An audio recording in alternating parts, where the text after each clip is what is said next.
Olá, estamos começando a nossa live de hoje. Agradeço 641, aumentou, hein?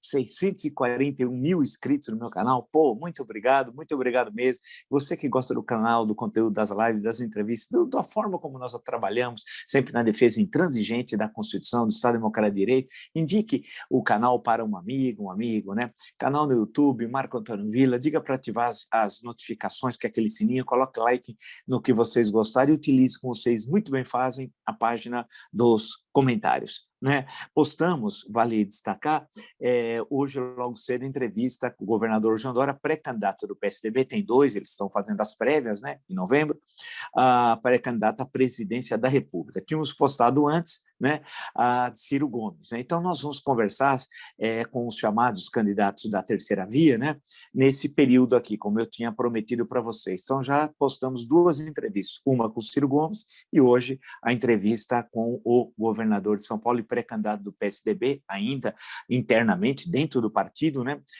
a presidência da República. E temos duas entrevistas que nós vamos apresentar no final de semana, uma sobre a China e uma muito interessante sobre também a questão do o que é o espírito militar, com o Celso Castro, um especialista, né, professor do CPDOC e da FGV lá do Rio de Janeiro. E nós tivemos uma entrevista também muito legal. E outra com o professor Burlamac, da UERJ, a Universidade do Estado do Rio de Janeiro, sobre a China, uma conversa também muito boa. Então, tudo isso nós vamos passar no final de semana, tá? Vamos lá, então. Lembro que nós criamos o Clube de Membros, seja membro, né? É muito legal, é um conteúdo exclusivo que a gente vai produzindo durante o mês e vai alimentando uma série de informações, de conversas exclusivas sobre livros, sobre séries, sobre história, sobre política e assim por diante. É uma coisa que eu estou gostando muito de fazer, eu tenho certeza. Bastem, acessem lá que vocês vão gostar. No Twitter podem me seguir pelo Vila Marco Villa, no Instagram, @Marco Antônio Villa Oficial, e na plataforma de curso, www.cursodovila.com.br. Lá vocês encontram todas as informações sobre os 3 cursos que oferecemos, ou seja, História Política das Constituições Brasileiras, História e Ditadura Militar no Brasil, que é fascismo. Basta, portanto, acessar www.cursodovila.com.br e sempre digo que lá no Instagram da minha mulher, @Letícia de Castro Villa Oficial, é bem bacana, dá uma entrada que eu tenho certeza que vocês vão gostar. Né? Estou aqui olhando todo o noticiário, acompanhando, estudando um pouco, né? Porque sem estudar, sem ler, a gente não permite, né? Não acho que a reflexão mesmo sobre o Brasil fica extremamente empobrecida, né? Aí você fica só em cima dos fatos, né? E não basta, vai buscar uma análise de conjuntura, é necessário você partir de um pressuposto, de um background, um conhecimento adquirido, né? E a todo momento que você vai alimentando, né? Para tentar entender esse momento bastante complexo aqui do Brasil. Eu passei todo o noticiário, tal, tinha muitas fofoquinhas, como de hábito, né? Mas, em essência, pouca coisa. O que eu achei curioso é que vai ter agora, no domingo, em Angra dos Reis, no Rio de Janeiro, uma coisa fantástica, digna dos tempos sombrios que vivemos, Barqueata do Mito. Já tem motociata, agora vai ter Barqueata, do Mito, lá em Angra dos Reis, diz que é a primeira, eu espero que não tenha nem essa nem outra, né? Barqueata do Mito, parece que, só que pelo que foi levantado do tempo lá em Angra dos Reis, vai estar chovendo bastante nesse período, mas é num domingo, vamos ver o que vai acontecer, coisa patética. Agora, coisa importante também, dia 2 de outubro, né? Agora, sábado, nós temos a manifestação em várias cidades do Brasil, em São Paulo, na Avenida Paulista, que é uma tentativa de uma manifestação unificada, né, apontando para o impeachment de Bolsonaro. Vamos ver, seria uma espécie de esquenta por uma grande manifestação no dia 15 de novembro, feriado da proclamação da República. Né?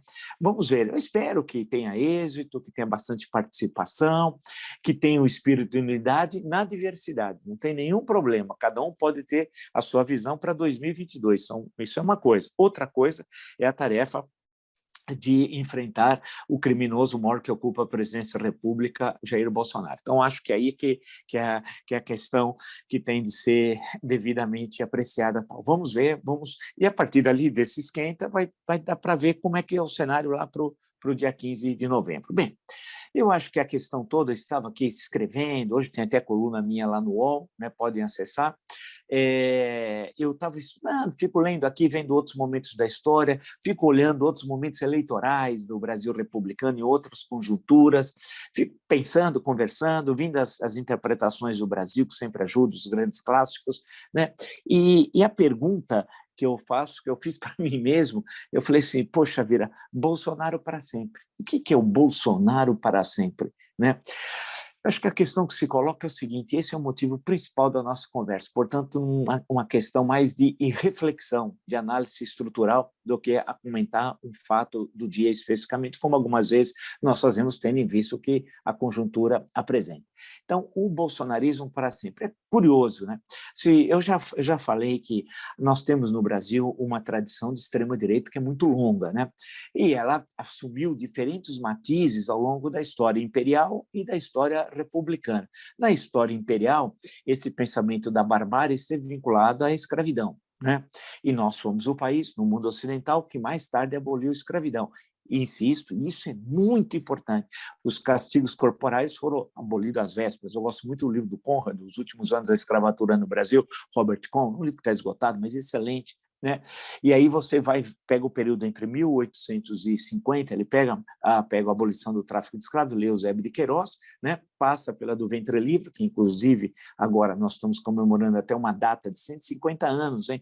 Pouco falado, porque foi em setembro até o aniversário. Até uma hora eu vou comentar melhor essa questão da lei do ventre livre, né? E vai 1871. E aí, 1888, eu estou pulando os sexagenários, né? 1888, a abolição da escravidão, mas o negro não se transformou em cidadão. Pelo contrário, foi criada uma legislação para que empurrasse o negro para vender, para entrar no mercado de trabalho vendendo sua força de trabalho. Aí vem as leis de vadiagem, etc. Tal. Há uma legislação que pressiona os negros para isso, né? E no momento também que estão chegando os imigrantes e se constrói um processo de discriminação estrutural do negro no Brasil, né? Essa passagem de escravo a cidadão, né? Cidadão pleno, ela é um processo que não se concluiu até hoje, mais de 100 anos da abolição, quase 130 anos da abolição, né? Então, o que eu justamente estou querendo discutir hoje com vocês é que essa extrema-direita brasileira, que ela tem uma longa história da barbárie. Eu fiz referência à lei do ventre livre, 1871, a lei Rio Branco. O gabinete mais longo do Império foi o gabinete do Visconde do Rio Branco, porque os gabinetes eram muito curtos, o dele foi o mais longo, quase 4 anos. É curioso os que se colocaram contra, né? E alguns atacavam dizendo que a lei do ventre livre era uma lei comunista. A expressão estava muito em voga à época por causa da Comuna de Paris, que tinha sido reprimida com aquele massacre depois no Montmartre, etc, etc, etc, né? E aí você vê nos jornais de 1881, eu consultei os jornais da época, quando eu estava estudando, passando pelo período, né? E aí você vê aqueles ataques. Até o próprio Quintino Bocaiúva, muito jovem à época, e republicano, porque no ano anterior, em dezembro, tinha publicado o Manifesto Republicano, dizendo que era comunista a lei do ventre livre. Então, e eles usam muito a expressão petroleiro. Petroleiro é no sentido de colocar fogo, lembrando dos incêndios de Paris na Comuna no mesmo ano de 1871. Então, na medida que você diz que a lei do ventre livre, que inclusive depois podemos uma hora discutir, a sua aplicação prática foi feita com muita timidez, para dizer o mínimo, né? Chamar aqui, e aí o escravo ainda continua a propriedade, é uma coisa de comunista, quem está querendo falar que o nascido, né? O ingênuo, como era chamado pela legislação, poderia nascendo a partir da licença livre, mas havia uma série de condicionantes que tinha de identificar ainda com o proprietário da mãe, etc, etc, etc. Não vou detalhar toda a lei aqui. Chamar aquilo de comunista é uma coisa inacreditável, de petroleiro, como era a denominação dada à época. E aí você vai passando até chegar à abolição, pegar todo aquele processo terrível, e a literatura brasileira da época mostra isso, né? Muito bem, e todo o material que os historiadores, nós temos uma brilhante historiografia que trabalha sobre isso. Parte dela, claro, de forma concisa, muito concisa, que eu busquei mais fatores explicativos, está no meu livro. Inclusive, hoje fechamos a capa, viu? Tinha várias cores da capa, etc. Tá um país chamado Brasil, primeira quinzena de novembro, aviso para vocês, voltamos ao nosso tema, né? Então, a questão toda que você tem é uma presença da barbárie, né?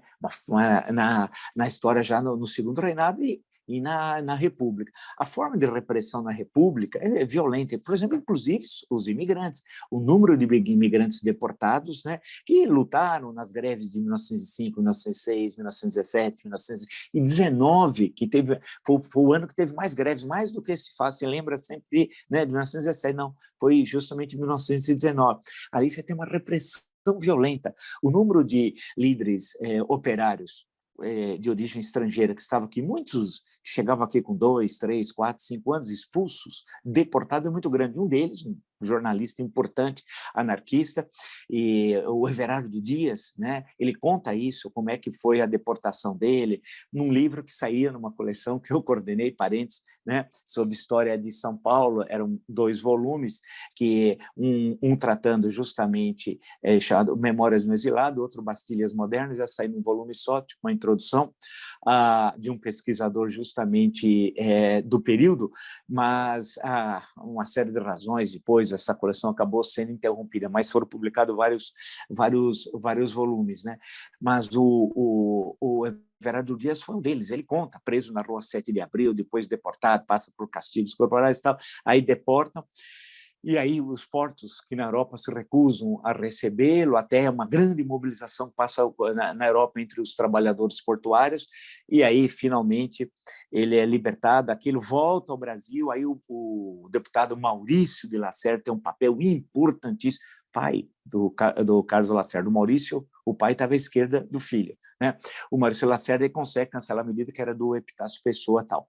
Bem, isso só para dar um exemplo. Então, você tem toda uma barbárie, uma repressão violenta. Isso vai marcando a nossa história. Um Estado repressivo, arbitrário, né? Basta ver os acontecimentos de 1935, né? Porque para o movimento operário e opositor ao varguismo, o Estado Novo não começou a 10 de novembro de 1937, começou em novembro de 1935, quando a rebelião da chamada intentona comunista, e aí suspende as garantias constitucionais, milhares são presos, sem culpa formada, sem processo, muitos são fuzilados, muitos passam meses e meses presos de forma absolutamente arbitrária, sem nada. Um deles, o grande escritor Graciliano Ramos, isso está no clássico, leiam, é uma obra-prima, Memórias do Cárcere, que é um livraço. E eu sempre gosto muito de Memórias do Cárcere, porque foi um livro póstumo, ele morre em 1953, né? O Graciliano é publicado depois da sua morte, e aí ele foi preso em 1936, fica cerca de 10 meses preso, levado, então, vem de Alagoas, vai para Recife, depois de lá, de Maceió para Recife, depois para o Rio de Janeiro, aí passa pela Casa de Correção, Ilha Grande, etc., né? E vai relatando o absurdo, que você não tem um processo, não tem nada, e é libertado depois de uma tremenda pressão de mobilização, a sua mulher, segunda esposa, né? Porque ele era viúvo do primeiro casamento, que vem para o Rio, né? Procura os seus amigos, né? Especialmente os Joselins do Rego, e para libertá-lo, aí consegue por 1000 situações ter acesso ao Getúlio Vargas, que lava as mãos, tal qual Pilatos, e aí vão procurar o Filinto Miller, o terrível Filinto Miller, chefe de polícia ali na capital federal, né? E aí, através do Filinto Miller, entra em comunicação com Alagoas para ver qual a razão da prisão do Graciliano. Não tinha razão nenhuma, né? E aí o Graciliano é libertado. É um entre tantos daqueles casos terríveis de repressão e a barbárie presente, e os fuzilamentos que tiveram aqui. Havia tanto, você não tinha condições de, até em navio, no Raul Soares, né, se transformou em navio presídio, tá, tanta gente presa. Então a barbárie vai marcando a história brasileira, a violência, e ali você tem a presença da extrema-direita. Não custa recordar outra vez que a maior seção do exterior do Partido Nazista era aqui no Brasil, né? Então, você tem a presença dessa extrema-direita. E aí ela tem várias formas de manifestação, algo que eu insisto, né? Não é uma árvore que tem um galho só, tal. Você tem um tronco com muitos galhos, então precisa entender de que extrema-direita nós estamos falando, né? No caso do bolsonarismo. Então, eu expliquei, inclusive, escrevi também numa das minhas colunas do UOL, qual é a extrema-direita que representa o bolsonarismo. E essa extrema-direita, ela, em certo momento, ela perdeu a hegemonia ideológica, vamos chamar assim, ela perdeu. O curioso é que no final do regime militar, foram 21 anos, e de governo militar, né, 5 presidentes foram militares. A presença de militares nos ministérios, a presença de militares nas empresas estatais, nos ministérios como ministros, né, ou em cargos chaves, nas empresas estatais presidindo e em cargos chaves. Então, você tem uma presença durante 21 anos dos militares, mas um desgaste enorme, especialmente já no final, no governo Figueiredo, com muitas atrapalhadas que o Figueiredo, João Batista Figueiredo acabou fazendo, e aí eles perdem, inclusive, no debate político-ideológico, eles são derrotados de goleada, ainda no final do regime militar, na primeira metade dos anos 80. Aí, quando vem a eleição de Tancredo Neves pelo Colégio Eleitoral, a 15 de janeiro de 1985, né, 2 meses depois ele tomaria posse, a 15 de março do mesmo ano, aí o destino não quis, num dia anterior ele ficou doente, aí a Sarney acaba tomando, José Sarney toma posse como presidente provisório, aguardando o retorno de Tancredo, depois de 7 operações ele morre a 21 de abril daquele ano. Mas eu queria voltar ao tema central, quer dizer, tem essa, mas qual é a questão? Ninguém era de direita mais. Chegou naquele momento, se você falava com o Maluf, naquele momento o Maluf era o rei da cocada preta, concorreu com o Tancredo. Inicialmente, lá em 1984, dava a entender em 84 que ele venceria o colégio eleitoral em 85. Ele tinha um poder econômico fabuloso, usou quando foi governador de São Paulo, distribuiu a tal de medalha Anchieta para Deus e o mundo, usou de todo o poder político, ambulância para tudo que era lugar, e recursos também dele, porque afinal é um milionário, e recursos do Estado, como foi prática do Maluf durante décadas, né? Durante décadas. E depois com condenações agora que comprovam o desvio de recursos públicos. Bem, mas para não perdermos o fio da meada, né?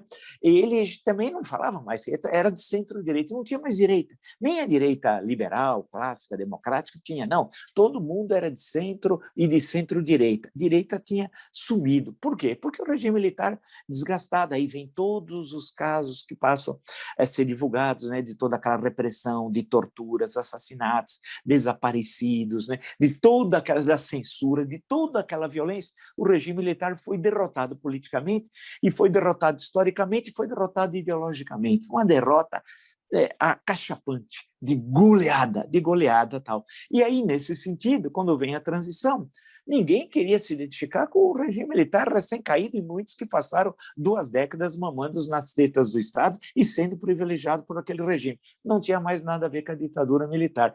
E aí vem e as revelações, as graves violações dos direitos humanos, aquilo impactou a sociedade naquele momento. Então você tinha, no máximo, setores, mas bonzões, minoritários que ainda tinham uma visão nostálgica da ditadura, mas não tinham presença política efetiva nenhuma, eram elementos nostálgicos, ridicularizados e identificados como reacionários, como torturadores, em suma, não tinham espaço nenhum, quando apareciam, eram enfrentados imediatamente. E a juventude também incorporou tudo isso ao saber aquela tragédia, porque aquilo teve até novela de televisão, teve filmes, todos os documentos, livros publicados, aquilo adentrou até o ensino de história corretamente, hein? Isso é importante destacar, para mostrar o significado das graves violações dos direitos humanos. E aí vem a Nova República, que é a expressão que foi cunhada pelo Tancredo Neves, ainda quando ele estava como candidato ao colégio eleitoral, e tudo indica que tenha sido no comício lá em Vitória, capital do Espírito Santo, né, que ele tenha pela primeira vez aí usado a expressão Nova República, mas que já circulava na época, mas num discurso foi ali que se constrói a ideia da Nova República. Mas acabou não sendo com o Tancredo, pelos motivos já lembrados. Mas o que interessa é que passa o governo Sarney, ninguém queria se identificar lá com o velho regime, que terminou em 85. Então, a direita tinha sumido tal. E muitas dessas figuras que estavam do regime militar estavam com deputados constituintes, como senadores constituintes, mas ninguém queria saber daquele passado tão recente. Veio o processo eleitoral de 1989, foi a eleição com o maior número de candidatos, 22. Se você pegar os 22, quem queria se identificar com o regime militar? Nenhum. Inclusive os 2 que foram para o segundo turno, Lula e Collor, não eram figuras que faziam parte da política tradicional ou que tinham uma história política muito louca, era outsider. Por que o Ulisses não conseguiu, o Ulisses Guimarães chegar ao segundo turno, Leonel Brizola, Mário Covas, Paulo Maluf, etc., né? Aureliano Chaves, entre as figuras, mas todos foram candidatos e não chegaram ao segundo turno. E também o Collor não se declarava de direita, né? E fez questão, até antes de ser conhecido o Plano Collor, fez questão de deixar isso bem claro, e a sua política externa também fez questão de deixar isso muito claro, né? E o Lula, evidentemente, também não era identificado com esse extremismo, essa barbárie da extrema-direita, não da direita democrática, estou falando da extrema-direita. E aí passam os anos 90, porque vem o Itamar Franco, né? Vem com a queda de Collor, com o impeachment, vem o governo Fernando Henrique, aí ele se alia ao PFL, o vice é Marco Maciel, foi um político importante, governador de Pernambuco, muito ligado a Ernesto Geis, foi presidente da Câmara dos Deputados, depois foi governador indireto lá de Pernambuco, faz política lá em Pernambuco, é um sujeito que tem expressão, né? Presença política, e vice de Fernando Henrique, mas que também não se declarava de extrema-direita, nada disso, inclusive também fazia as críticas à ditadura militar. Aí são 8 anos do governo Fernando Henrique. No governo Lula, idem, né? São 8 anos até 2010 e também ninguém falava, e não tinha esse extremismo, né? Que é representado pelo Bolsonaro, isso que é importante destacar, né? Essa extrema-direita. Tinha figuras como o Bolsonaro, né? Que eleito deputado federal, né? E em 2002, ele tinha sido eleito vereador em 1988, né? Ficou cerca de 2 anos como vereador, eleito deputado federal, e aí é reeleito sucessivamente, até a última eleição foi em 2014, né? Que ele é reeleito deputado federal. Mas ninguém o levava a sério, né? Ninguém o levava a sério. As pessoas... desculpa, ele foi eleito deputado federal em 1992, perdão, né? Ele foi eleito vereador em 1988, depois, em 1992, ele é deputado federal e assim sucessivamente. Então, só para deixar registrado corretamente e tal. E ela é uma figura folclórica, porque quem defendia a extrema-direita, né, isso que ele faz hoje como presidente, que era uma pessoa engraçada, era aquele sujeito inconveniente que ninguém levava a sério. E é por isso que ele apareceu em muitos desses programas populares e tal. E na Câmara dos Deputados era ele. No máximo, entre 513, podia encontrar um ou outro, mas nada. Quando ele foi candidato à presidência da Câmara, ele teve 4 votos. Então, aquilo, ninguém deu a mínima importância, porque todo mundo era de centro-direita, não havia essa extrema-direita e tal. E aí percorre também o governo Dilma, os 2 governos, o primeiro e o segundo, que acabou sendo interrompido. No governo Temer, também você não encontra essa visão de extrema-direita, nem entre o presidente, né, e nem nos ministérios, aqueles ministérios em que essa questão possa aparecer de forma mais transparente, como o Ministério da Educação, por exemplo, em absoluto, ou nas relações exteriores, que teve como titular o José Serra, depois o Aloísio Ferreira, o Aloísio acaba assumindo, né, quando o Serra, por razões de saúde, deixa de ser ministro da Saúde, então o Aloísio acaba assumindo, né? Se você passa pelo Ministério da Educação, os titulares, teve Mendonça Filho, etc., teve depois o atual secretário estadual da Educação aqui de São Paulo, isso você vai passando, você não pode dizer que lá teve a extrema-direita, também não. Aí veio o processo eleitoral de 2018, e principalmente o governo a partir de 1º de janeiro. Aí houve uma conversão, e aí pode ser que seja uma censura nesse processo que começou em 1985. Pode ser, porque a extrema-direita aflorou. E aí, ou aquele que era centro-direita virou extrema-direita. A mesma pessoa. E aí começou a vocalizar o discurso da extrema-direita sem vergonha, sem medo, e achando que aquilo era agora adequado àquele momento e que ele era aquilo mesmo. Então, tudo que ele fez antes, era uma espécie de escamotear, esperando o momento adequado para revelar a sua face verdadeira, que era o extremismo. Então, muitos agora fazem com o Bolsonaro de oportunismo. Daqui 10 anos vão estar tocando em outra freguesia, né? Isso a gente sabe como é que as coisas funcionam. Então, o que é interessante é que aí vem um presidente com uma linguagem, uma ação, não só a linguagem, de extrema-direita. Então, você pode pensar que, nesse processo histórico, aquilo que era vergonhoso falar em 1985, em 1986, passou a ser absolutamente normal, uma espécie de atestado de concordância com uma parte dos eleitores brasileiros e da população, não só do governo, aquilo que era escondido em 1985. Aquilo que o sujeito tinha vergonha de falar em 85, ele fala como se fosse uma grande revelação que ele é um homem da barbárie, ou que ela, no caso de uma parlamentar, é uma defensora da barbárie. Aquela ideia civilizatória que parecia que nós estávamos começando a construir a partir de 1985, e principalmente a partir da promulgação da Constituição aqui de 1988, desapareceu. E aí começamos uma luta durante esses 2 anos e 9 meses, desde 1º de janeiro de 2019, que é uma coisa assim inacreditável, né? A luta que você é obrigado a travar contra o Aloysio, parênteses, Aloysio Nunes Ferreira, não sei se eu troquei o nome, ele falei, acho que Toledo, se eu falei Toledo errado, Aloysio Nunes Ferreira, mas só para voltar, é que a cabeça funciona, as coisas tudo ao mesmo tempo. Aí começou a voltar, apareceu uma coisa estranhíssima, né? Que aí o Bolsonaro, aquilo que era ridicularizado, virou política de Estado. Virou política de Estado. Aí é um desafio para o pesquisador falar o seguinte, qual é a questão que a gente colocaria? Será que é só um interregno? É um ponto fora da curva?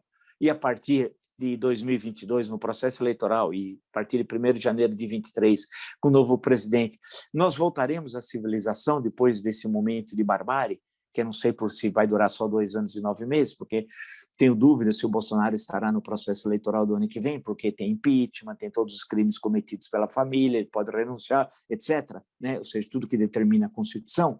A questão que se coloca é que isso só foi um intervalo de tempo, e que aí nós voltaremos à normalidade, entre aspas, que seria a civilização. Os valores consagrados na Constituição Cidadã, como diz lá o doutor Ulisses, quando a Constituição foi promulgada a 5 de outubro de 88.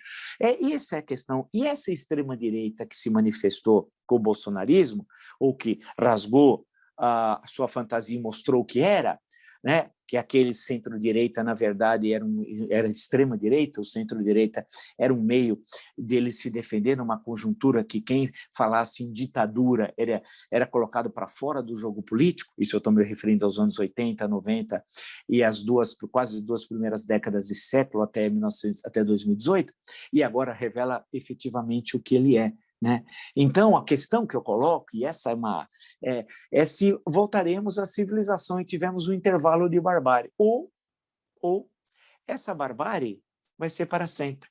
Não na figura do Bolsonaro, porque ele não tem condições de construir partido, organizações de massa, intelectuais orgânicos, produção que sustente um discurso de extrema-direita, ele não tem condições de fazer tudo isso. Ele derrotado, fora da presidência da República, dificilmente ele vai construir um polo de extrema-direita, liderado por ele, dificilmente ocorrerá isso. Mas deve ocorrer que esse polo de extrema-direita, ou divididos em vários polos, esse pensamento, vamos chamar de pensamento com todas as aspas, essa visão de mundo, para lembrar lá do Goldman, essa visão de mundo de extrema-direita, com fortes características nazifascistas, vai permanecer. Não é possível. Ela emergiu com uma força tão grande e com ódio, com ressentimento, com extremismo, que isso não vai submergir, como em outros momentos da história. Aí é que é a questão para se pensar também, por isso que é bom esse espaço para a gente refletir. A ditadura militar ficou muito mais tempo, 21 anos, e, no fim, submergiu esse extremismo, em 1985, né? Não é verdade? Agora, será que 2 anos, 3 anos ou 4 anos vai fazer, que é inferior, evidentemente, a 21, não vai submergir, ao contrário, vai se manter à tona esse extremismo? É bem provável que sim. Aí entraríamos numa outra discussão muito interessante se o extremismo bolsonarista é a continuidade da ditadura militar. Aí dá uma boa análise. Por isso que a gente tem que pensar, não é. Na minha leitura, rapidamente eu respondo que não é. Porque a ditadura militar tinha um projeto econômico, político e no mundo para o Brasil, que não é o projeto bolsonarista. Aí teria uma outra pergunta, veja como é difícil, não tem resposta fácil aqui, que é o seguinte, quer dizer que aquela elite militar que fez a ditadura, ideologicamente ela é distinta da elite militar que está no governo Bolsonaro? Eu responderia para você, sim, sim. Ela é produto do regime militar que vem lá dos anos 30, da Revolução de 30. Muitos dos tenentes vão estar na ditadura militar. Ernesto Geisel é um deles, mas não o único. Né? Então, ou seja, aquele percurso daquele espírito militar, para usar o título do livro do Celso Castro, adaptando, viu? Aquele espírito militar de 30 é que marca a ditadura. Porém, os militares que estão hoje no governo não representam aquele espírito militar, apesar de que se formaram na AMAN, na Academia Militar de Agulhas Negras, no final dos anos 60, nos anos 70, durante a ditadura militar.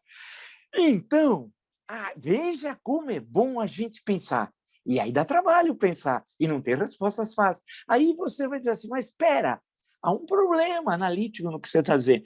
Se o regime militar, em termos político-ideológicos, não é a mesma coisa dos militares que estão no governo Bolsonaro, e eles se formaram na AMAN, Academia Militar de Agulhas Negras, em Resende, no final dos anos 60 e nos anos 70, durante a ditadura, o auge da ditadura, como é que você explica isso? Quer dizer que a visão de mundo da ditadura não estava na AMAN? Eu digo que estava. A questão é como, durante esses cerca de 30, 33 anos da nova república, como é que os militares ficaram. Eles ficaram, foi o mais longo período sem a presença de militares na política, na história do Brasil republicano, ponto 1. E ponto 2, eles ficaram absolutamente isolados, como se fosse uma espécie de um quisto que não estava interligado, é aquele conjunto, parece aquela de matemática, que não conseguia se associar às mudanças que estavam ocorrendo no Brasil. Então, eles foram colocados, não vou usar a expressão pária, tal, não é bem isso, mas eles foram colocados de lado, foram excluídos, e aí eles se fecharam, como nunca se fecharam ao longo da história do Brasil republicano. Os militares. E, ao se fechar, eles construíram uma outra visão de mundo, que não era aquela que produziu os militares nos anos 20, 30 e que produziu a ditadura militar. Construíram uma outra. E aí, os valores que eles construíram também, de concepção de Brasil, não eram os mesmos. E que valores são esses? Aí é uma longa história que numa outra live nós vamos ter de pensar, porque isso dá tese. Né? Nós vamos ter de pensar, porque é uma outra coisa. E essa outra coisa surgiu do quê? Temos de refletir. Né? E aquele choque que dá ali na segunda metade dos anos 80, que ninguém queria saber de militar, novela na TV atacando a ditadura, tudo, filme, literatura, tudo. Né? Aquilo, esses jovens oficiais estavam se formando à época, era tenente, major, capitão, major, né? Será que aí construiu então uma relação de hostilidade com a democracia? Ponto de interrogação. Mas e a visão de mundo? Será que basta isso para explicar? Não sei, temos de pensar. Vocês viram que nosso encontro hoje foi diferente, mas eu fiz questão de mostrar para vocês que é assim que funciona o pensamento científico, o pensamento acadêmico. Você lança hipóteses, podem ser boas ou ruins, só você vai saber se são boas ou ruins quando você se debruça sobre o seu objeto e ver se aquela hipótese é plausível ou não. Mas eu estou pegando isso para analisar um fato muito concreto agora, no calor da hora, não com a distância, mas no calor da hora, e também não tendo todo o instrumental acadêmico da pesquisa, né? É essencial pontuar. Então, essa é a questão. Eu acho, para concluir, que o bolsonarismo vai ser para sempre. Não o Bolsonaro vai ser substituído por outros, inclusive pode não ter um, pode ter vários, mas é essa visão de mundo extremista. E como ela poderá ser enfrentada? Aí é uma boa questão que nós vamos ter em outros encontros de conversar, claro, que é fortalecendo a cultura democrática, né? Enraizando a cultura democrática, que nós imaginávamos que ela estava solidamente implantada, e não estava, desde 1985. O governo Bolsonaro demonstrou isso, infelizmente. Se você gostou dessa e de tantas outras lives no meu canal, está e aumentou, muito obrigado, entre os 641 mil inscritos, muito obrigado mesmo. E sempre digo, se você gosta do canal, do conteúdo, das lives, das entrevistas, da análise que nós temos, como hoje, né? Hoje nós saímos de um fato do dia para fazer uma análise um pouco mais complexa. Indique o canal a uma amiga, um amigo, é muito fácil, canal do YouTube, Marco Antônio Villa, diga para ativar as notificações, que é o sininho que avisa as novas postagens, coloque like no que vocês gostarem, utilize, como vocês muito bem fazem, a página dos comentários, né?